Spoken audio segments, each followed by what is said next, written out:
¿Cómo están? Deseo que estén muy bien, muy victoriosos, muy dichosos y unificados, unidos como familia. Acabamos de tener un evento deportivo, la selección de nuestro país en el fútbol, y muchas familias se unieron para convivir. Algunas iglesias también se festejaron en hermandad, ¿verdad? Este evento muy bonito unifica. Los mismos comentaristas dicen que el deporte une, pero nosotros tenemos a alguien poderoso que es Jesucristo, que justamente dio su vida para que nosotros disfrutáramos de esta vida unificados, unidos, mas no divididos. Y el tema que vamos a compartir es cuando una familia dividida camina hacia la pobreza. Cuando una familia dividida camina hacia la pobreza. Señor Jesús, gracias por permitirnos. Gracias, Señor, por permitirnos estar en este momento. Gracias, Padre bendito. Son ya la medianoche con 10 minutos, pero estamos gozosos, agradecidos por los milagros que hacen nuestras vidas. Padre, y aquí estoy para ofrendar mi tiempo. No mi conocimiento bíblico, no, Padre, que yo quiera ser más que los demás hermanos en la fe, no, sino, Padre, desde el punto que yo soy el menor de todos, Padre, desde ese sentir, tome mi ofrenda de mi tiempo para compartir la palabra. Señor Jesús, grabar esta ofrenda, este video, y llevar un mensaje, Señor, sencillo, pero a la vez profundo. Bendíganos, Padre, deme la capacidad, Señor, de humildad y de transmitir un mensaje, Señor, que hable la verdad, mas no, Señor, mi humanidad. En el nombre de usted le oramos, Señor Jesucristo y Espíritu Santo. Amén y amén. Entonces, queridos hermanos, la unidad en la familia es algo muy importante. La unidad, por eso, cuando una familia dividida camina hacia la pobreza, de eso vamos a hablar.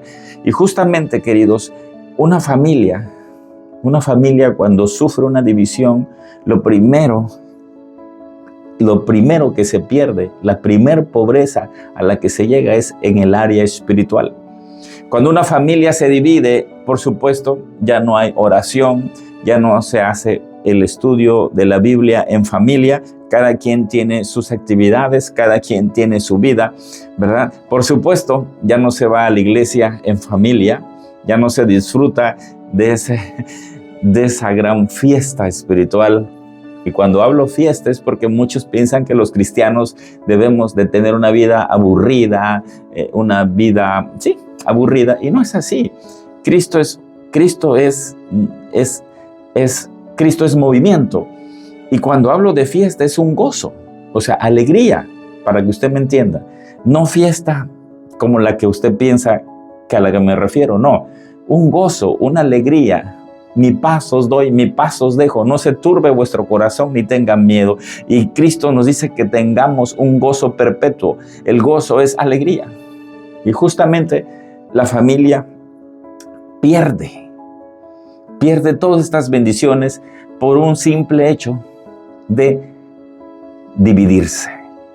Y es así, queridos, como cuando usted se imagina usted que llenó un recipiente de aceite, de agua, o muy sencillo, cuando usted piensa que a lo mejor todavía su perfume le queda y usted quiere echarse y ya no tiene ese perfume, por más que le mueva, usted no va a oler con ese aroma que usted quiere. Bueno, queridos, una familia dividida empieza a oler no como quiere, no con ese olor fragante de Cristo. Empezamos a tener un olor no agradable. ¿Por qué? Porque ya entramos en una pobreza espiritual. De aquella riqueza que había en la familia, de disfrutar la iglesia, de ir, y no es que digo que se la vivan en la iglesia, no, de hecho yo soy de los que promuevo para Cristo que ninguna familia debe de vivir todos los días en la iglesia. Eso es peligroso, especialmente para los matrimonios, ¿verdad? La familia la hizo Dios para que nos demos tiempo suficiente no tiempo de calidad. Eso es una blasfemia. A mi hijo, a mi esposa o a mi esposo y a mi hijo le doy tiempo de calidad. 1 hora, 3 horas, 5 horas los domingos. Eso suena justamente a pobreza. Y hacia allá llegan las familias, a dar migajas al matrimonio y a los hijos. Entonces los hijos, ¿qué hacen? Empiezan a hacer lo mismo que usted está haciendo. Entonces, cuando una familia dividida camina hacia la pobreza, la primer pobreza a la que se encuentra es a la pobreza espiritual. Y es así, queridos, como hay una familia ya, un matrimonio interesante de Adán y Eva. ¿Qué pasó? Se dividieron. Ok, ya tengo el problema. Ya tenemos el problema, Adán y Eva. Adán, tenemos el problema, ¿verdad? Y pues el varón también debe haber dicho, Eva, tenemos un problema. Tenemos que unificarnos, tenemos que unirnos para ir a dar la cara a nuestro Dios, que nos habló contundente que no hiciéramos esto. Sin embargo, se dividen. Cuando Dios se presenta, el hombre estaba por un lado, la mujer estaba por el otro, ¿verdad? Y ahí inicia un problema.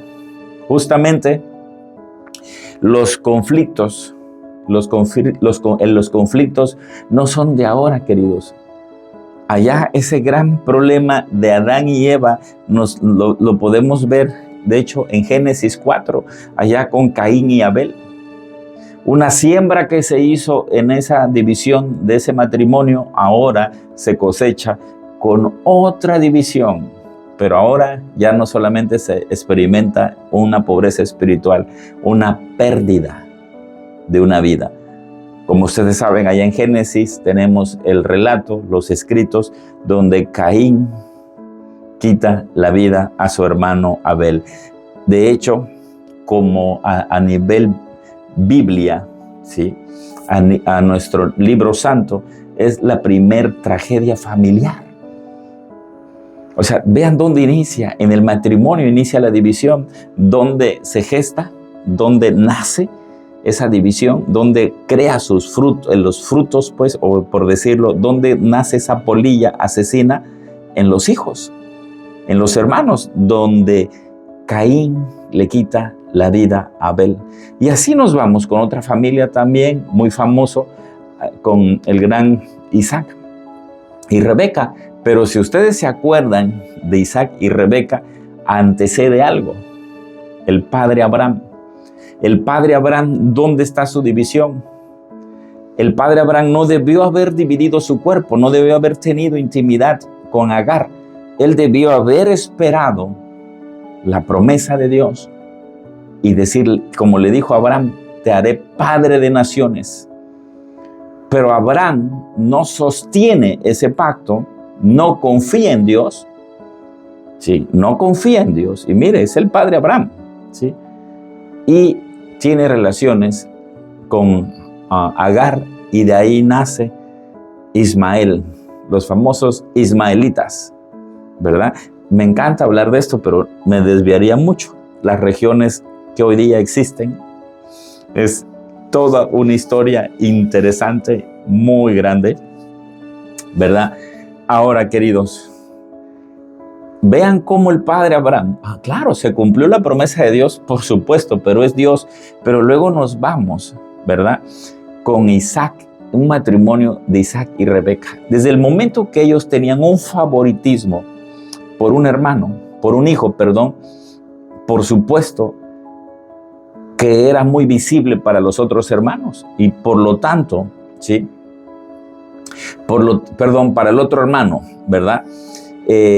Hay un favoritismo ahí, ¿verdad?, muy interesante, un favoritismo en donde ustedes saben que Rebeca prefirió a Jacob e Isaac tenía el favoritismo hacia Esaú, lo cual provocó una rivalidad primogénita, y lo podemos ver ahí en Génesis 25, ¿sí? Quería adelantarme a Jacob y a Esaú, pero ahorita vamos a llegar ahí. Vean cómo vean dónde estamos, ¿no? Adán y Eva, Abraham con Agar y con Sara, ¿no? El matrimonio estéril, que mientras que aquellos hombres veían en Abraham y Sara esterilidad, pero Jehová Dios veía padre, matrimonio de naciones y naciones. Sí, pero no esperaron la promesa. Eligieron, porque fue una decisión de Sara, ¿verdad?, que la autoriza a Abraham, porque Abraham debió haber dicho, yo no voy a tener intimidad, no voy a tener esto con Agar, discúlpame, no puedo hacer eso. Sin embargo, se da. Y bueno, ¿verdad? Entonces tenemos un conflicto, entonces ahora con Isaac y Rebeca. La familia se dividió por el favoritismo. Rebeca prefirió a Jacob, y a Isaac tenía el favoritismo hacia Esaú. Y ustedes saben, ahí en Génesis 25, ese gran conflicto doloroso, la pérdida total de que nos vamos ahora a Jacob y a Esaú, ¿sí? Lo tenemos allá en Génesis 33, gemelos cuya disputa fue tan intensa que se separaron durante años. Imagínense el odio, el rencor. El odio y el rencor. El odio y el rencor, ¿por qué? Por pobreza espiritual. Por pobreza espiritual, queridos. Y si usted no quería desviarme, pero voy a poner el ejemplo, hay otra familia que no debió haberse dividido y se dividió y le costó a Lot perder su esposa. Y no solamente eso, a Lot le cuesta un gran, terrible pecado tener relaciones con sus hijas. Todo inicia en una familia dividida. Yo me imagino que esta mujer, la mujer de Lot, algo le atraía todavía a ese mundo viejo, ese mundo de atrás, que tuvo que voltear. Claro, podemos predicar en otro contexto de esa mujer, por supuesto, pero no debió haber volteado. ¿Qué genera eso? Una división en donde Lot no tenía autoridad sobre su mujer. ¿Y qué conlleva? Desgracia, pobreza espiritual. Y ustedes saben en qué termina la historia de Lot. Pero ¿dónde inicia esto, queridos? ¿Dónde creen que inicia? ¿Se acuerdan? Cuando Abraham le dice, Lot, ya crecimos mucho, tú ya tienes mucho dinero, tú ya tienes muchas propiedades, mucho ganado, muchos animales, tenemos que separarnos. Escoge. Y Lot, con una actitud abusiva, aquí es donde las familias deben de tener cuidados, el abuso no perjudica la salud, no, el abuso conlleva pobreza, porque Lot pensó en sí mismo, para sí mismo. A él no le importó el padre Abraham, no le importó nada, no le importó Severino, no le importó la hermandad de hoy día. Lot actuó por su condición, hambriento, sediento, pero de la materia que se lo come la polilla y se pudre, ¿verdad? Ya les hice esta pequeña historia. Jacob y Esaú, queridos, pasaron años de dolor. Imagínense los padres, Isaac y Rebeca, qué dolor tendrían. Queridos, no tenemos un neurólogo, un psicólogo, un psiquiatra, un doctor que nos relate, pero no necesitamos. Simplemente con la pura acción de los hijos de Jacob y Esaú, allá en Génesis 33, y si vemos toda la historia de este conflicto de hermanos, por supuesto que Isaac y Rebeca sufren como padres. Justamente la pobreza trae dolor. Y más si es espiritual, queridos. Por eso, allá Lot se vuelve hambriento por el dinero y lo que encuentra es una devastación total de su vida. Y miren que fue Dios quien mandó a rescatarlos. Y tan tonta la mujer de Lot, pero más tonto fue Lot porque nunca debió haberse quedado, como se dice, con el pastel él solito de lo mejor para su vida. Jacob entonces y Esaú, queridos, tuvieron un conflicto, un amargamiento por años. un enojo por años. ¡Qué triste! Podríamos decir, wow, Job y Esaú. Sí, claro, la historia termina como vamos a comentarla ahorita. Pero, ¿usted cree que eso es lo que quiere para su vida de usted? Que estén dividiéndose, que estén peleándose por dinero, que estén peleándose por falta de amor. Cuando usted lo que desea es a lo mejor un viaje a Israel, usted quiere, no sé, propiedades, usted quiere que su hijo estudie en la mejor universidad, pero usted como padre y madre no le están dando lo más importante, amor a su hijo y a su hija, y la falta de amor es el generador de división, porque sus hijos o sus hijas van a ir a buscar amor en los lugares equivocados. ¿Y dónde se gestó? ¿Dónde nació esta división? En los padres. Ahora, también hay hijos necios, tercos, ¿sí?, que su terquedad los postra en la pobreza. Entonces estos hermanos, Jacob y Esaú, ustedes saben, se reconcilian, por supuesto, se reconcilian. Tenemos otra división. Allá José, por supuesto, allá en Génesis 37, ¿verdad? Tenemos, queridos, la historia justamente de José y sus hermanos. También el favoritismo en exceso, ¿sí?, de Jacob, ¿verdad? El padre de José. ¿Se dan cuenta cómo viene esa cadena? ¿Se dan cuenta? ¿Sí? José, ¿sí? José, él es envidiado por sus hermanos.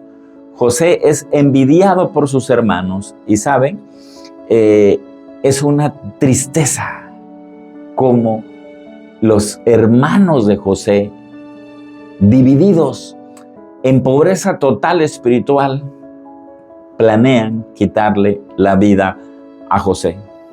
¿Se dan cuenta hasta dónde llega la pobreza espiritual? Porque se pierde todo. Ahora, queridos, ¿quiere usted hasta dónde llega la pobreza espiritual? ¿Qué otras pobrezas trae? Bueno, no quiero equivocarme. Vamos aquí a mi diccionario.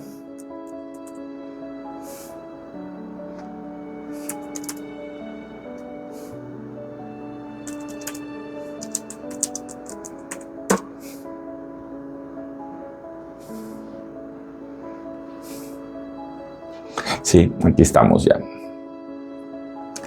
Entonces, allá en Génesis 35, de hecho, ¿sí?, está, un poco habla de las tribus y habla de Jacob, ¿verdad? Etcétera, etcétera. Pero vamos a este punto. Jacob, el padre de José, ¿sí? Jacob, el padre de José, él tiene un amor especial por José. Los hermanos se dan cuenta,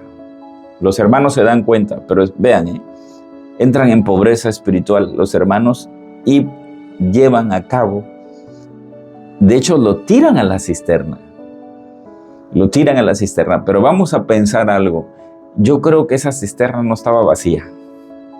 El poder de Dios, el poder de Cristo, antes de que José lo tiraran en esa cisterna, Dios vació esa cisterna. A usted, querido, si usted tiene un hermano, una hermana, y lo odia a usted con todo su ser, con toda su fuerza, perdónelo.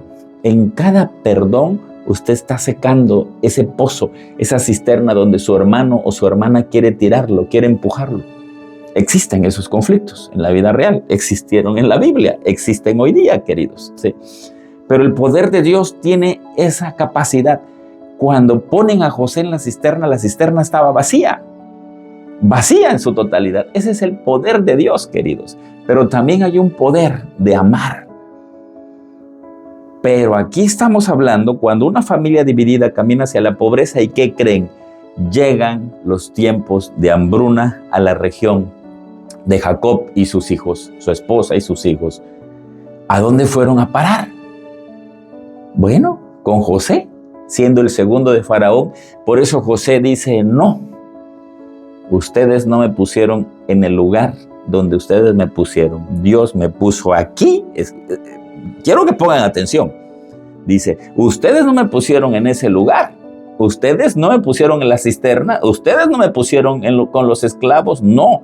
Dios me trajo a este lugar donde estoy ahora para que ustedes no se murieran de hambre. ¡Qué pobreza!, ¿verdad? Y si ustedes ven las películas, las series, ¿verdad?, de esos eventos, va a ver usted cómo también sí les sufrieron los hermanos de José. Pero hay un tema muy delicado. Jacob también estaba sufriendo hambre. Allá en la tribu, allá donde ellos vivían, había escasez. Y justamente cuando una familia dividida camina hacia la pobreza, ese empobrecimiento espiritual lo que va a traer es ausencia de economía. Porque ya no hay armonía. Se acabó el amor. Ya no hay amor en el matrimonio. División. Los hermanos se pelean a morir. Más combustible para que ese fuego todavía prenda más. Y no el fuego del Espíritu Santo, el fuego de Lucifer. Y vean, qué triste historia para estos hermanos que les dice José, no, ustedes no. Dios me puso acá para que ustedes no murieran de hambre. Y si podemos, si gusta usted, hacemos un vuelo de águila rapidito. División familiar, la del rey David. Pero miren, el rey David no trae una división de rey. Isaí, su padre, tenía 150% de favoritismo sobre sus hijos, que eran guerreros, soldados de Israel. Y para ser puntuales, ellos fueron de los ejércitos del rey Saúl. ¿Sí? Perdón. Fueron soldados. Pero cuando los hermanos llegaban, Isaí le decía a David, mira, pastorcito, vete allá con tu mamá al fogón y allá ayúdale a hacer las tortillas. Vean, vean desde dónde se está gestando un camino hacia la pobreza. ¿Quién practica eso de dividir la familia? David. ¿Cuál es su primer golpe de división? La infidelidad con Betsabé. Un golpe brutal. Queridos, llegó tan grave las consecuencias de pobreza que dicen que se transpiraba muerte, olor casi podrido en un palacio que era del rey David, donde lo que abundaba era todo. Todo. Imagínense usted el palacio del rey David, que se transpirara algo no agradable. Todo porque David había iniciado una división en su familia. ¿Sabe hasta dónde llegó la división? Un hermano viola a la media hermana, o a la hermana, vamos a poner el contexto, a la hermana. Luego el hermano mata al hermano que violó a su hermana. Luego ese hermano busca a su padre, el rey David, para matarlo. Ve hasta dónde ya va la pobreza. Ya se da cuenta hasta dónde avanzó. Se da cuenta. Y nos podemos ir así con más familias en la Biblia. El rey Salomón, queridos, por supuesto que generó bueno, con Salomón me voy a concretar en algo muy sencillo. Ahí en la Biblia dice, los hebreos le dicen, mi rey, usted tiene más parecido a los egipcios que a nosotros. Muy fuerte, ¿no? Imagínense, se ausentó de Dios, se ausentó de todo Salomón. Y no me diga que no tenía, pero no tenía recursos, no tenía economía. Queridos, cuando una familia dividida, cuando una familia se divide, camina la pobreza. Por eso el tema, cuando una familia dividida, camina hacia la pobreza. Y aquí Salomón caminó hacia la pobreza espiritual y empezó a tener un vacío. ¿Y saben dónde se refleja ese vacío? Cuando usted pueda, querido hermano, hermana, lea Eclesiastés y usted se va a dar cuenta de la belleza, de esa gran transparencia que nos enseña Salomón y dice, no hagan esto, porque esto es vanidad, esto es una vida vacía, esto es una vida tonta. Dividirnos, haberme dividido fue lo peor que aconteció en mi vida. Y es así, queridos hermanos, como llegan estos golpes fuertes a la vida de Salomón. Y no solamente eso, déjenme decirles, queridos, déjenme decirles que la vejez de Salomón no fue como Cristo lo había preparado para él. Salomón pasó por depresión, pasó por tristeza, y yo creo que se sintió un poco en el abandono. Aunque la Biblia no dice que terminó en el abandono, no, terminó digno, porque también Dios Jehová dice, no te quito todo, te dejaré algo por ahí, por amor a tu padre, el rey David. Por supuesto, el rey David, ¿qué nos enseña? El perdón que le pide a Dios Jehová por todos los salmos que podemos leer, donde él se arrepiente con un arrepentimiento poderoso. Él le pide perdón a Dios. El mensaje, queridos, como familia estamos pidiendo perdón a Dios por las ofensas que le hemos hecho al ser familias cristianas, pero totalmente divididas, separadas del amor de Cristo y separadas sin practicar el amor en familia. Estamos pidiendo perdón, estamos considerando que el único que puede unificar una familia es el amor de Cristo, el gozo, la paz, la mansedumbre, la paciencia, o sea, los frutos del Espíritu Santo es el mayor combustible, voy a ocupar esta palabra, el mayor combustible para que una familia se mantenga unida. Hoy los hermanos, hermanas se pelean tan fácil. Usted podrá decir, bueno, usted no tuvo hermanos, es hijo único. Sí, pero también tengo hermanos espirituales y puedo pelearme con ellos. Y hay veces me ha sobrado razones para pelearme. ¿Saben? Yo ya pedí perdón y le dije a Dios, perdóneme por cuanto yo me peleé algún instante con mis hermanos espirituales. Perdóneme, Señor. Yo hoy día no me gusta pelear. Para mí es más importante mi hermandad espiritual que mi familia, que no son cristianos. Y duele mucho salir mal con un hermano en Cristo, duele. Pero ¿por qué se sale mal en la hermandad también en la iglesia? Porque estamos divididos. Sin embargo, la Biblia dice, Cristo dice, pónganse de acuerdo, seáis pues de un mismo sentir, ámense unos a otros, pero ignoramos eso, porque pensamos que eso es anticuado y que eso no funciona en nuestras vidas. Claro que no funciona porque usted está dividido, usted está confundido, usted camina.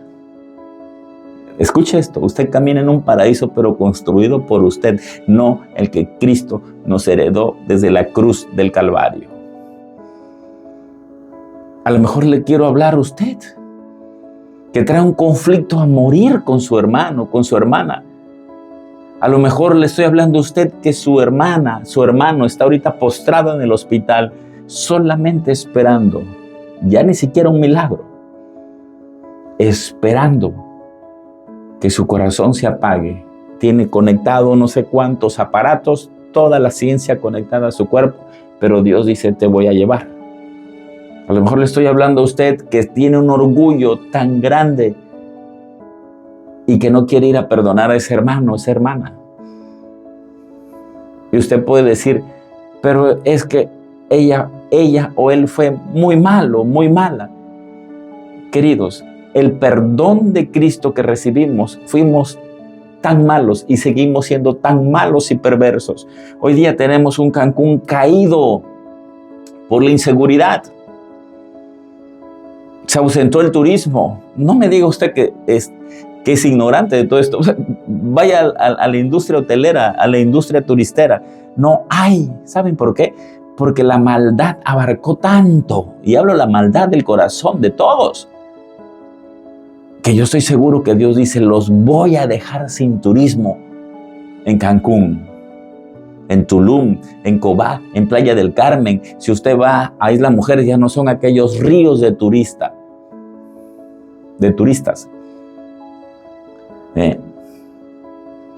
Hay consecuencias, querido. El corazón se ha vuelto tan avaro, tan egoísta, que no le importa a los demás, solamente se piensa en uno. Y es ahí cuando pensamos solamente en mí y solamente en mí, es cuando de hecho hasta los matrimonios fracasan. se divorcian. Hablo de los matrimonios cristianos. Una de las cosas es la satisfacción personal. Por ejemplo, en una relación de intimidad sexual, en un matrimonio, mientras que yo me sienta bien, a mí no me importa. Le dice un cónyuge al otro. Y el otro cónyuge, del lado de la mujer, pues también dice, mientras que yo me sienta bien, si tú no sientes nada es tu problema. Y eso es un alimento que le da a su división como matrimonio. A lo mejor le estoy hablando a usted, querido matrimonio, que su problema no es la economía. Usted es muy próspero. A lo mejor le estoy hablando a usted que tiene tanta abundancia en estos tiempos de crisis, pero su corazón está dividido en su matrimonio y vive una vida tan triste en su matrimonio que el mismo Dios cada mañana ha de rodar una lágrima, decir, me duele que te haya dado tanto y sigas siendo un pobre. A lo mejor le estoy hablando a usted, querido matrimonio en Cristo, que usted se dividió tanto, que se separó a la distancia del océano Atlántico. Por un lado está su esposa, por otro lado está usted y por otro lado están sus hijos. Dios no quiere eso. A lo mejor le estoy hablando a usted que puede regresar a Cristo en su matrimonio, con sus hijos. Y usted lo puede empezar a hacer a partir de mañana, queridos. Desde este momento, cuando usted vea este video, usted puede decir, Padre, me arrepiento de mi matrimonio. Hoy día los matrimonios, ¿saben por qué se dividen? Por insatisfacción, por pobreza. Un matrimonio cuando dice, no me llenas, ya no me satisfaces, ya no eres cristiano, existen. ¿Sabe por qué? Pobreza. Si le hacemos una cirugía, aquí dice adentro, pobreza. ¿Cuándo entró ahí a la carne? No al corazón, a la área muscular, a las válvulas y todo eso. ¿Sabe cuándo se metió eso? Cuando usted le abrió su corazón a Satanás. Y Satanás le hizo una operación pensando Satanás que iba a entrar a su corazón. Pero en su corazón, ¿sabe cuándo va a entrar Satanás, Lucifer? ¡Nunca! Escúcheme esto, querido hermano y hermana. Nunca, porque en su corazón un día usted aceptó a Cristo y lo aceptó. Y Él está hospedado y dijo, si tú me aceptas, mi Padre y yo y el Espíritu Santo haremos nuestra morada en tu corazón. El diablo va a poder descalabrar, le van a decir, tiene usted problema con una válvula, usted tiene un problema. Querido, pero el corazón, si usted dice, sane mi corazón, Señor. Sánelo.